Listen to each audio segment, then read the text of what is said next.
ಮಾನಸ ಕೆನ್ನೆ ಉಬ್ಬಿಸಿದಾಗ ಅವಳ ದುಂಡುಗೆನ್ನೆ ಗುಲಾಬಿ ವರ್ಣಕ್ಕೆ ತಿರುಗಿದ್ದನ್ನು ಭಾನು ರಸಿಕತೆಯಿಂದ ನೋಡಿದ. ನಿನ್ ಮುದ್ದು ಮುಖ ನೋಡೋಕಂತೂ ಅಲ್ಲ, ನನ್ನ ಮುಖ ಮುದ್ದಾಗಿದೆ ಅಂತ ನಾನೇನು ಹೇಳ್ಕೊಂಡಿಲ್ಲ. ಭಾನು ಕೋಪಗೊಳ್ಳದೆ ಅವಳ ಮೂಗು ಹಿಂಡಿದ. ಕೋಪ ಇದರ ತುದಿಯಲ್ಲೇ ಇರುತ್ತೆ ಅಲ್ವಾ ನಿಂಗೆ? ಅಷ್ಟರಲ್ಲಿ ಯಶೋದಮ್ಮ ಕಾಫಿಯ ಟ್ರೇ ಹಿಡಿದು ಬಂದರು. ಯಾರಿಗೆ ಕೋಪ? ಇನ್ಯಾರಿಗೆ? ಈ ಚಿನ್ಕುರುಳಿ ಪಟಾಕಿಗೆ. ಭಾನು ಮಾನಸಳ ಜಡೆ ಹಿಡಿದೆಳೆದಾಗ ಅವಳು ಬಿರುಸಾಗಿ ಅವನ ಕೈಯಿಂದ ಜಡೆ ಬಿಡಿಸ್ಕೊಂಡ್ಳು. ನನ್ನ ಜಡೆ ತಂಟೆಗೆ ಬರಬೇಡ ನೀನು. ಯಶೋದಮ್ಮ ಭಾನುವಿಗೆ ಕಾಫಿ ಕೊಟ್ಟು ಮಾನಸಳ ಮುಂದೆ ಲೋಟ ಹಿಡಿದ್ರು. ನೀನು ಕಾಫಿ ತಗೋ. ಸ್ಕೂಲ್ನಿಂದ ಬಂದವಳು ಏನೂ ತಿಂದಿಲ್ಲ ಕುಡ್ದಿಲ್ಲ. ನನಗೂ ಕಾಫಿ ಕೊಡು. ಭಾರತಿ ಬಿಚ್ಚಿ ಹೋದ ಜಡೆಯನ್ನು ಎಣೆದುಕೊಳ್ಳುತ್ತಾ ನುಡಿದ್ಲು. ಬೆಳಗ್ಗೆಯಿಂದ ಸರಿಯಾಗಿ ಊಟ ಮಾಡಿಲ್ಲ, ಹಾಲು ಕುಡಿದು ಮಾತ್ರೆ ನುಂಗ್ಬಿಡಮ್ಮ ಜಾಣೆ. ಯಶೋದಮ್ಮನ ದನಿ ಚಿಕ್ಕ ಮಗುವನ್ನು ರಮಿಸುವಂತಿತ್ತು. ಮತ್ತೆ ಗೌತಮ್ ಬಂದರೆ ನನ್ನನ್ನು ಮಾನಸಳನ್ನ ಅವರ ಜೊತೆ ಕಳಗಿಸ್ಕೊಡೋಕೆ ನೀವ್ಯಾರು ತಕರಾರು ಮಾಡಬಾರ್ದು. ಆಗಿಲ್ಲ. ಯಶೋದಮ್ಮ ಒಪ್ಕೊಳ್ಳುತ್ತಲೂ ಭಾರತಿ ಮರು ಮಾತನಾಡದೆ ಲೋಟವನ್ನೆತ್ತಿ ಗಟಗಟನೆ ಹಾಲು ಕುಡಿದು ಹಾಗೆ ಮಾತ್ರೆ ನುಂಗಿದ್ಲು. ಅವಳ ಮುಖದಲ್ಲಿ ಹಾಲು ಕುಡಿಯುವ ಮಗುವಿನ ಮುಗ್ಧತೆ ಇತ್ತು. ಭಾನುಪ್ರಕಾಶ್ ಭಾರತಿಯನ್ನೇ ನೋಡ್ತಿದ್ದ. ಅವನ ನೋಟದಲ್ಲಿ ಪ್ರೀತಿ, ಮರುಕ, ಆತ್ಮೀಯತೆ, ಅನುಕಂಪ ತುಂಬಿತ್ತು.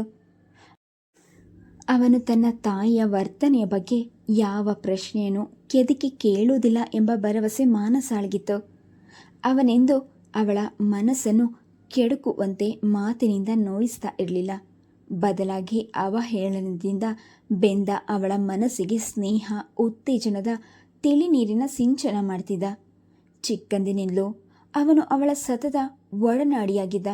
ಅವಳು ಒಂಟಿಯಾಗಿ ಬೇಸರಗೊಂಡಾಗಲೆಲ್ಲ ಭಾನು ಬಾ ಆಟ ಆಡೋಣ ಎಂದು ಬ್ಯಾಡ್ಮಿಂಟನ್ ಹಿಡಿದು ಬರುತ್ತಿದ್ದ ಸ್ನೇಹಮಯಿ ಅವನು. ಹೀಗೆ 2 ವರ್ಷಗಳಿಂದ ಮೆಡಿಕಲ್ ಕಾಲೇಜಿಗೆ ಸೇರಿದ್ದರಿಂದ ಮೊದಲಿನಂತೆ ಬಿಡುವಾಗಿ ಬರಲು ಅವನಿಗೆ ಸಮಯ ಇರ್ತಿರಲಿಲ್ಲ. ಅಂದಹಾಗೆ ಮಾನಸ, ಇವತ್ತು ನಿಮ್ಮ ಕ್ಲಾಸ್ನಲ್ಲಿ ರಿಪೋರ್ಟ್ ಕಾರ್ಡ್ ಕೊಟ್ರಂತೆ. ನನ್ನ ಫ್ರೆಂಡ್ ಆ ಚಾಟರ್ ಬಾಕ್ಸ್ ರೇವತಿ ನನ್ನ ಮನೆ ಹಿಂದ್ಗಡೆ ಮನೆಯಲ್ಲಿದ್ದಾಳಲ್ಲ, ತಾನು ಫಸ್ಟ್ ಕ್ಲಾಸ್ ಬಂದಿದ್ದೀನಿ ಅಂತ ಊರಿಗೆಲ್ಲ ಕೇಳೋ ಹಾಗೆ ಡಂಗೂರ ಸಾರ್ತಾ ಇದ್ಲು. ನಿನ್ನ ಕಾರ್ಡಲ್ಲಿ ನನಗೆ ತೋರಿಸ್ಲೇ ಇಲ್ಲ.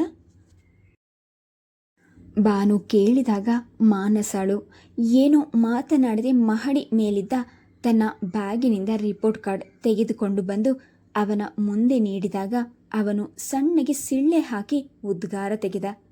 ವಾವ್, ಫಸ್ಟ್ ರ್ಯಾಂಕ್ ತಗೊಂಡು ಬರೀ ಕೈಯಲ್ಲಿ ತೋರಿಸ್ತಾ ಇದೆಯಾ? ಎಲ್ಲಿ ಸ್ವೀಟ್ಸ್? ನಾನಿನ್ನು ಮನೆಯಲ್ಲಿ ಯಾರಿಗೂ ತೋರಿಸಿಲ್ಲ. ಬುದ್ಧಿ ಇಲ್ಲ ನಿನಗೆ. ಆಂಟಿ, ನಿಮ್ಮ ಮಗಳ ಮಾರ್ಕ್ಸ್ ನೋಡಿ ಕ್ಲಾಸಿಗೆ ಫಸ್ಟ್ ಬಂದಿದ್ದಾಳೆ. ಭಾನು ಭಾರತಿಯ ಕೈಗೆ ಕಾರ್ಡ್ ಕೊಟ್ಟಾಗ ಅವಳ ಮುಖ ಅರಳಿ ತುಟಿಗಳು ನಗು ಎಣಿಕಿತು.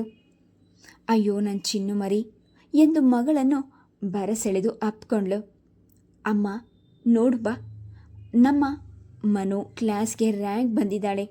ನಾನು BA ಲಿಟ್ರೇಚರ್ನಲ್ಲಿ ಡಿಸ್ಟಿಂಕ್ಷನ್ ತೆಗೆದುಕೊಂಡಿದ್ದೆ, ಜ್ಞಾಪಕ ಇದೆಯಾ? ಯಶೋದಮ್ಮನು ಮೊಮ್ಮಗಳ ಪ್ರಗತಿ ನೋಡಿ ಆನಂದಿಸಿದ್ರು. ಎಲ್ಲ ಭಾರತೀಯ ಪಡಿಹಚ್ಚು, ಅದೇ ರೂಪ, ಅದೇ ಬುದ್ಧಿವಂತಿಕೆ. ಆದರೆ ಹಣೆ ಬರಹ ಅದೇ ರೀತಿಯಾಗದಿದ್ರೆ ಸಾಕು. ಅಜ್ಜಿ, ಸ್ವೀಟ್ಸ್ ಎಲ್ಲಿ? ಭಾನು ಕೇಳಿದಾಗ ಯಶೋದಮ್ಮ ಸಂಭ್ರಮದಿಂದ ಎದ್ದು ಒಳ ನಡೆದ್ರು. ಫ್ರಿಜ್ನಲ್ಲಿ ತೆಂಗಿನಕಾಯಿ ತುರಿ ಇದೆ, ಅರ್ಧ ಗಂಟೆಯಲ್ಲಿ ಕೊಬ್ಬರಿ ಮಿಠಾಯಿ ಮಾಡಿ ತಂದ್ಬಿಡ್ತೀನಿ. ಇದುವರೆವಿಗೂ ಗೊಂದಲದಿಂದ ಹೊಗೆ ಆಡ್ತಿದ್ದ ವಾತಾವರಣ ಭಾನುವಿನ ಆಗಮನದಿಂದ ತಿಳಿಯಾಗಿ ಹೋಯಿತು.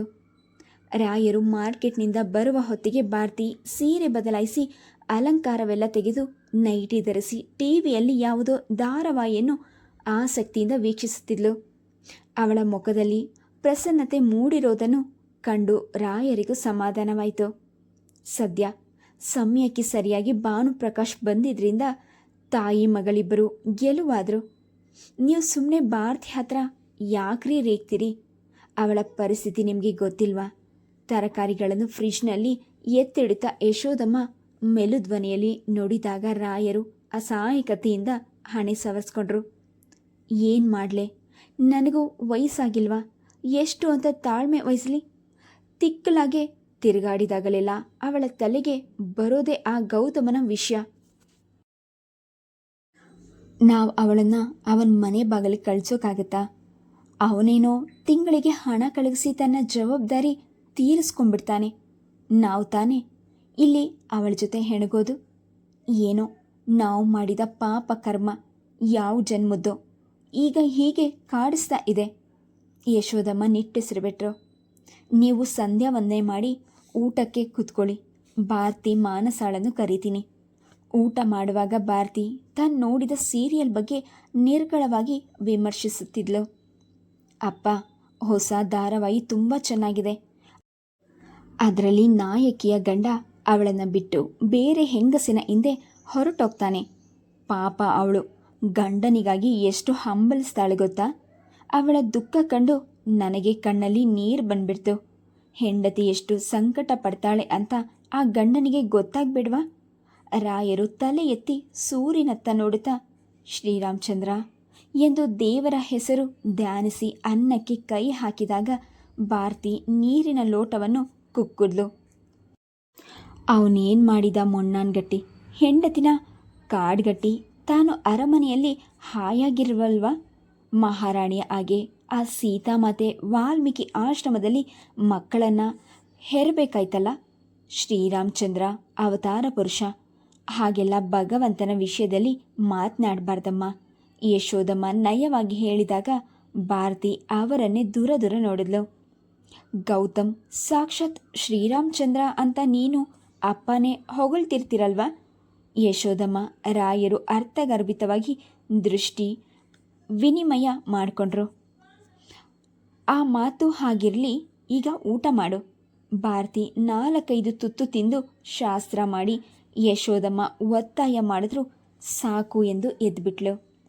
ಅವಳು ಮಲಗಲು ಮಹಡಿ ಏರಿ ಹೋದಾಗ ಯಶೋದಮ್ಮ ನೀಲವಾದ ಉಸಿರು ಹೊರಚೆಲ್ಲಿ, ಇದೇನು ಹುಚ್ಚೋ ಬೆಪ್ಪೋ ಶಿವಲೀಲೆಯೋ, ಯಾವಾಗ ಸರಿಯಾಗಿ ಹೋಗ್ತಾಳೋ ಇವಳು ಎಂದು ಉದ್ಗರಿಸಿದಾಗ ರಾಯರು ಹುಬ್ಬುಗಂಟಾಕಿದ್ರು. ಇವಳು ತೀರಾ ಹದಗೆಟ್ಟು ಊಟ ತಿಂಡಿ ಸರಿಯಾಗಿ ಮಾಡದಿದ್ರೆ ಸ್ವಲ್ಪ ದಿನಗಳು ಆಸ್ಪತ್ರೆಗಾದರೂ ಸೇರಿಸೋಣ ಯಶೋದ. ಈ ಮಗು ಮುಖ ನೋಡಿ ಹೇಳ್ರಿ ಆ ಮಾತು. ತಂದೆಯಂತೂ ದೂರವಾಗಿಬಿಟ್ಟಿದ್ದಾನೆ. ತಾಯಿಯು ಆಸ್ಪತ್ರೆ ಸೇರಿದ್ರೆ ಪಾಪ ಈ ಮಗು ತಬ್ಬಲಿಯಾಗ್ಬಿಡತ್ತೆ. ಹಾಗಂತ ಇವಳನ್ನು ಹಿಡಿಯೋದು ಹೇಗೆ ಹೇಳು? ಇದ್ದಕ್ಕಿದ್ದ ಹಾಗೆ ಗಂಡನ ಮನೆಗೆ ಹೋಗ್ತೀನಿ ಅಂತ ಬಸ್ ಸ್ಟಾಪಿಗೆ ಹೊರಟುಬಿಡ್ತಾಳೆ. ಅವಳು ಬರೋ ತನಕ ನಮಗೆ ಜೀವದಲ್ಲಿ ಜೀವ ಇರಲ್ಲ. ಈ ಇಳಿ ವಯಸ್ಸಿನಲ್ಲಿ ಅವಳನ್ನು ಕಾಯೋ ಹೊಣೆ ನಮ್ಮ ಹೆಗಲಿಗೆ ಬಂದ್ಬಿತ್ತು. ರಾಯರು ಗಡಸಾಗಿ ಹೇಳಿದಾಗ ಯಶೋದಮ್ಮ ಸೆರೆಗಂಚಿನಿಂದ ಕಣ್ಣೊರೆಸ್ಕೊಂಡ್ರು. ಅವಳಿಗೆ ತೀರಾ ನಿರ್ಬಂಧ ಹಾಕಬೇಡಿ, ಜನಗಳ ಜೊತೆ ಓಡಾಡೋಕ್ಕೆ ಸ್ವಾತಂತ್ರ್ಯ ಕೊಡಿ ಅಂತ ನಮ್ಮ ಡಾಕ್ಟ್ರೇ ಹೇಳಿದಾರಲ್ಲ. ಅವರಿಗೆ ಹೇಳೋಕ್ಕೆ ಸಲೀಸಾಗಿರುತ್ತೆ ಹೇಳ್ತಾರೆ. ಅವರಿಗೇನು ಮನೆಗೆ ಬಂದು ಭಾರತಿನ ನೋಡ್ಕೊಳ್ತಾರ? ನಾವು ಅನುಭವಿಸೋರು ಇಲ್ಲಿ ಅಲ್ಲ ಕಣೆ. ರೂಪ ಪ್ರಾಯ ಇರೋ ಹೆಣ್ಣು ಜೊತೆಗೆ ಬುದ್ಧಿಯು ಸರಿಯಾಗಿಲ್ಲ ಅಂತ ಯಾರಾದರೂ ಏನಾದರೂ ಮಾಡಿಬಿಟ್ರೆ ಏನು ಗತಿ? ನೀನು ಪೇಪರ್ಗಳಲ್ಲಿ ಓದಿಲ್ವಾ? ಸಿನಿಮಾಗಳಲ್ಲಿ ನೋಡಿಲ್ವಾ? ಈಗಿನ ಕಾಲದಲ್ಲಿ ಎಲ್ಲ ಸರಿಯಾಗಿರೋ ಹುಡುಗಿರನ್ನೇ ಬಿಡಲ್ಲ. ಇನ್ನು ಭಾರತಿ ಅಂತ. ರಾಯರು ಮಾತು ಮುಗಿಸುವಷ್ಟರಲ್ಲಿ ಮಾನಸ ಕೈ ತೊಳೆದು ಊಟ ಅರ್ಧದಲ್ಲೇ ಬಿಟ್ಟು ಹೊರಗೆ ಹೊರಟೋದ್ಲು. ದಂಪತಿಗೆ ತಮ್ಮ ತಪ್ಪಿನ ಅರಿವಾಯಿತು. ಆ ಚಿಕ್ಕ ಹುಡುಗಿಯ ಎದುರಿಗೆ ಚರ್ಚೆ ಮಾಡಬಾರ್ದಿತ್ತು. ಆದರೆ ಎಷ್ಟೋ ವರ್ಷಗಳಿಂದ ತಾವು ಅನುಭವಿಸ್ತಾ ಇರುವ ಬೇಗೆ ಎಂಥದ್ದು? ಅಂದಿನಿಂದ ಇಂದಿನವರೆಗೂ 10 ಜನ್ಮಗಳಿಗಾಗುವಷ್ಟು ಯಾತನೆ ಕಂಡಿಲ್ವೇ? ಸಮುದ್ರದ ಅಲೆಗಳಷ್ಟೇ ಅನಿಶ್ಚಿತವಾದ ಭಾರತೀಯ ಮನಸ್ಸನ್ನು ನಿಯಂತ್ರಿಸಲು ತಾವು ಆಸ್ಪತ್ರೆ ಡಾಕ್ಟರ್ ಬಳಿ ಚಪ್ಪಲಿ ಸವಿಯೋ ಅಷ್ಟು ಅಲೆದಿರಲಿಲ್ವೇ? ತಮ್ಮ ಕುಟುಂಬದಲ್ಲಿ ಇಂಥದೊಂದು ದುರಂತ ನಡೆದಿದ್ದಾದರೂ ಹೇಗೆ? ತಾವು ಒಬ್ಬರಿಗೆ ಕೇಡು ಬಯಸಿದವರಲ್ಲ. ಅನ್ಯಾಯವಾಗಿ ಸಾತ್ವಿಕ ಬದುಕು ನಡೆಸ್ತಿದ್ದ ತಮಗೆಲ್ಲ ಯಾಕಿಂತ ಜೀವಾವಧಿ ಶಿಕ್ಷೆ? ರಾಯರಿಗೆ ಊಟ ಗಂಟಲಿನಲ್ಲಿ ಇಳಿಯಲಿಲ್ಲ. ಅವರು ಕೈ ತೊಳೆಯಲು ಎದ್ದೋದಾಗ ಇದ್ದಕ್ಕಿದ್ದಂತೆ ಕುಗ್ಗಿ ಹೋದಂತೆ ಯಶೋದಮ್ಮನ ಕಣ್ಣಿಗೆ ಕಂಡ್ರು. ಮಗಳ ವಿಷಯದಲ್ಲಿ ಅವರು ಪತಿಯನ್ನು ಆಕ್ಷೇಪಿಸುವಂತಿರಲಿಲ್ಲ. ಭಾರತಿ ಗುಣ ಹೊಂದಲು ಅವರು ಹಣವಷ್ಟೇ ಅಲ್ಲ, ತಮ್ಮ ನೆಮ್ಮದಿ ನಿದ್ದೆಗಳನ್ನು ತ್ಯಾಗ ಮಾಡಿದರು.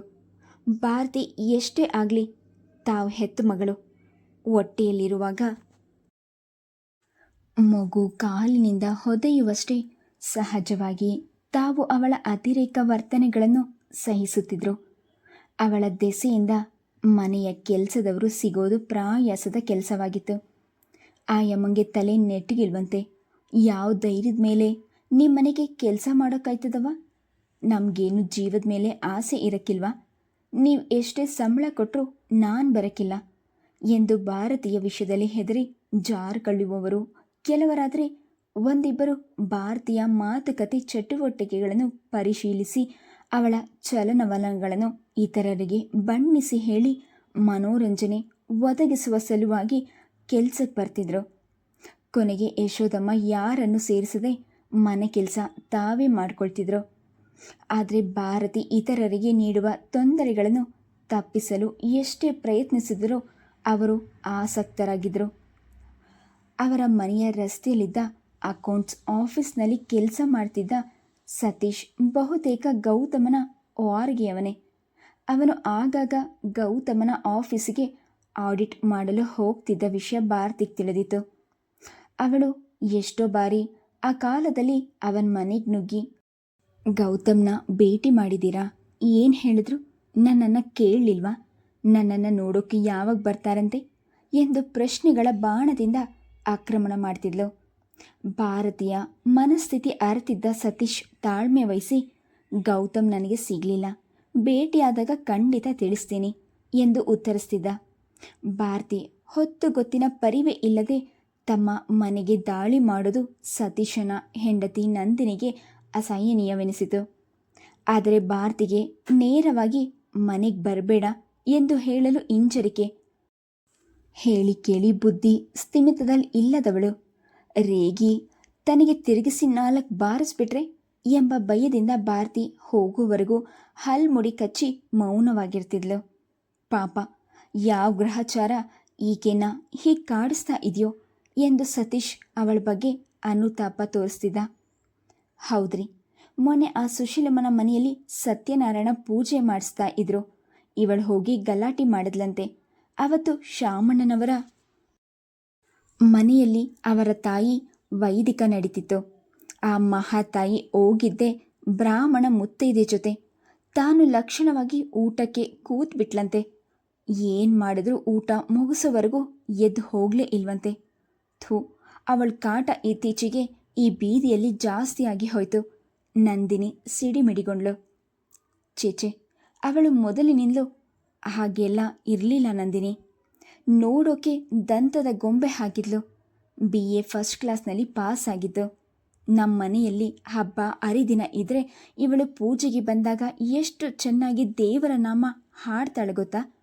ಅಂಥವಳಿಗೆ ಹೀಗೆ ಆಗಿದೆ ಅಂದರೆ ಚೇಚೆ, ದೇವರಿಗೆ ನಿಜಕ್ಕೂ ಕಣ್ಣಿಲ್ಲ ಕಣೆ ಎಂದು ಸತೀಶ್ ಸಹಾನುಭೂತಿ ಸೂಚಿಸಿದ್ದು ನಂದನಿಗೆ ಸಹನವಾಗಲಿಲ್ಲ.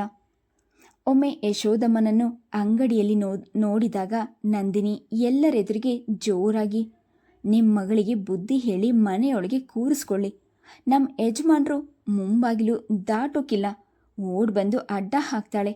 ನಾವೇನೋ ಆ ಬೀದಿಯಲ್ಲಿ ಮರ್ಯಾದೆಯಿಂದ ಓಡಾಡಬೇಕೋ ಬೇಡವೋ ಎಂದು ಹೇಳಿದಾಗ ಸುತ್ತಮುತ್ತಲಿದ್ದ ಜನ ತಮ್ಮತ್ತ ಆಶ್ಚರ್ಯ ಕುತೂಹಲದಿಂದ ದೃಷ್ಟಿ ಹರಿಸಿದ್ದನ್ನು ಕಂಡು ಯಶೋದಮ್ಮ ಅವಮಾನದಿಂದ ಕೆಂಪೇರಿದ್ರು. ಈ ಥರದ ಕಾಯಿಲೆಗಳು ಗುಣವಾಗೋದೇ ಇಲ್ವಂತೆ. ಪಾಪ, ನಿಮ್ಮನ್ನ ಅನ್ನೋದು ತಪ್ಪು. ನಿಮಗೂ ಅವಳನ್ನು ಒಂದೇ ಸಮ ನೋಡ್ಕೊಳ್ಳೋದು ಕಷ್ಟ. ಅವಳನ್ನು ಯಾಕೆ ಆಸ್ಪತ್ರೆಗೆ ಸೇರಿಸಬಾರ್ದು? ಆಗ ನಿಮಗೂ ಅನುಕೂಲ. ನಂದಿನಿಯ ಸಲಹೆ ಕೇಳಿ ಯಶೋದಮ್ಮನ ಮುಖ ಕುಂದಿತು. ಅವರೊಡನೆ ಬಂದಿದ್ದ ಗೋದಾಬಾಯಿ ಅವರ ಮಗಳನ್ನು ಅವರು ನೋಡ್ಕೊಳ್ತಾ ಬಿಡಿ. ನಿಮ್ಮ ಸಂಸಾರದಲ್ಲಿ 108 ತಾಪತ್ರೆಗಳಿರುತ್ತೆ. ಬೇರೆಯವರ ತೊಂದರೆಗಳನ್ನು ಸುಮ್ಮನೆ ಯಾಕೆ ತಲೆ ಮೇಲೆ ತುಂಬಿಕೊಂಡು ಒದ್ದಾಡ್ತೀರಿ ಎಂದು ನಯವಾಗಿ ಚುರುಕು ಮುಟ್ಟಿಸಿದ್ರು. ಅಂದೇ ಕೊನೆ ನಂದಿನಿ ಚಕಾರವೆತ್ತಲಿಲ್ಲ. ಅದೊಂದು ಕುಂದ್ಬಿಟ್ರೆ ಭಾರತಿಯನ್ನು ಬೇರ್ಯಾವ ವಿಷಯದಲ್ಲೂ ತೆಗೆದು ಹಾಕುವಂತಿರಲಿಲ್ಲ. ಅವಳು ತನ್ನ ದಿನಚರಿಯಲ್ಲಿ ಯಾವ ಲೋಪವನ್ನು ಮಾಡ್ತಿರಲಿಲ್ಲ. ಬೆಳಗ್ಗೆ ಎದ್ದ ಕೂಡಲೇ ತಂದೆಯ ಪೂಜೆಗೆ ಹೂ ಕಿತ್ತು ಮಾಲೆ ಕಟ್ತಿದ್ಲು ಅವಳೇ. ಮಕ್ಕಳಿಗೆ ಪಾಠ ಹೇಳಿಕೊಟ್ಟು ಕ್ಯಾರಿಯರ್ ಸಿದ್ಧ ಮಾಡಿ ಸ್ಕೂಲಿಗೆ ಕಳುಹಿಸುತ್ತಿದ್ದವಳು ಅವಳೇ. ಬಿಡುವಾದಾಗ ಕೆಲವು ಬಾರಿ ಅಂಗಡಿಗೆ ಹೋಗಿ ಅಗತ್ಯವಾದ ಸಾಮಾನುಗಳನ್ನು ತರೋದು, ಬ್ಯಾಂಕಿನಿಂದ ಹಣ ಡ್ರಾ ಮಾಡೋದು, ಪೋಸ್ಟ್ ಆಫೀಸ್ಗೆ ಹೋಗೋದು ಮುಂತಾದ ಕೆಲಸಗಳನ್ನು ಏರುಪೇರು ಇಲ್ಲದೆ ನಿಭಾಯಿಸ್ತಿದ್ಲು. Please subscribe the channel, like and share. Thank you.